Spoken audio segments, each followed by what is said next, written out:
Hey everyone, it's Patty with ultraslowrunner.com. We are doing some hills today. So I'm in the beautiful McDonald Forest area outside of Corvallis, Oregon. And there's some good hills here.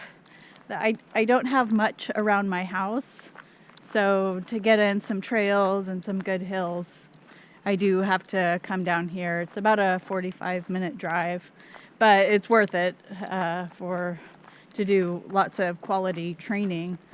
I do have to come down here, which is fine.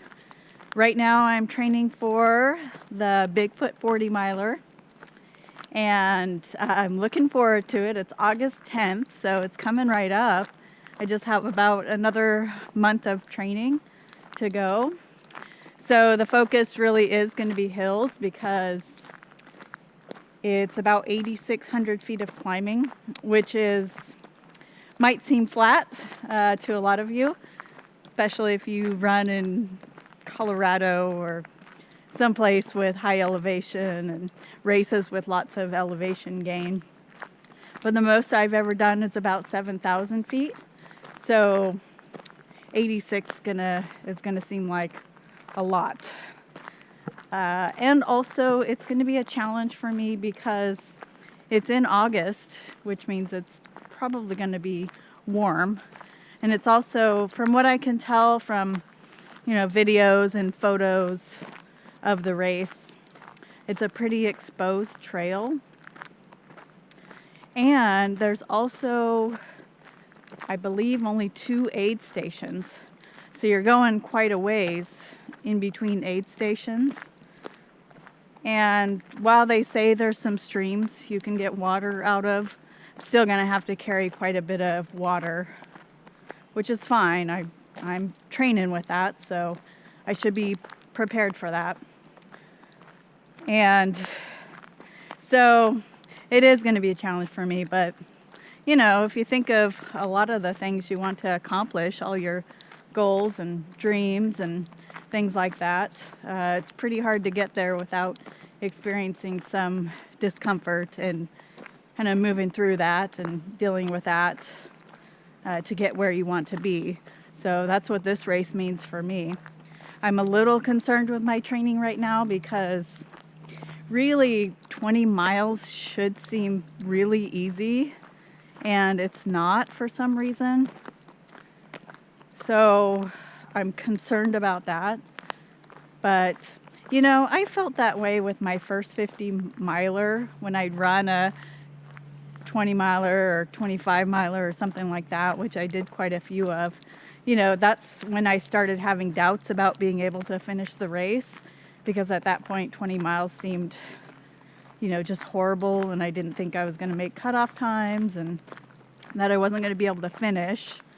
Because if you're running 20 miles and that seems hard, 50 miles is going to seem impossible. But, I told myself, this doubt that I'm having is not going to help. It's not going to be encouraging me to get where I want to be. So I kind of had to set that aside and just keep training. And that worked. That was a great morale booster because I started running more long runs, and all of a sudden 20, 25 miles, 28 miles actually was pretty easy, and it went really smoothly. And part of it, I think, was the miles I was putting in, the total miles I was putting in for that race. So I'm trying to be positive about Bigfoot and just keep training. I've got another month. And just keep working at it and trust myself and trust in my training and my abilities to do well at this race. There's some cutoff times which I'm a little concerned about, but not too much. The overall cutoff time is really generous. It's 18 hours. So with 8,600 feet of climbing, so that's pretty generous of them.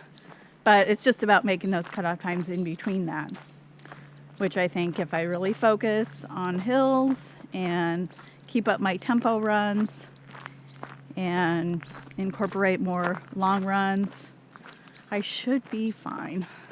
But I'm like a lot of other back of the packers in that we're usually worried about cutoff times. So I know I'm not alone in that. There's going to be a lot of back of the packers at Bigfoot. So I'll be in good company. So anyway, that's where I'm at right now. I'm almost to the trailhead. So I'm going to get started on my hill repeats. And I hope everyone's doing well. And I hope your training is going well. Maybe I'll see some of you at Bigfoot 40. But I don't know. We'll see. So I got to get to the trail. I'll talk to you guys later. Bye-bye.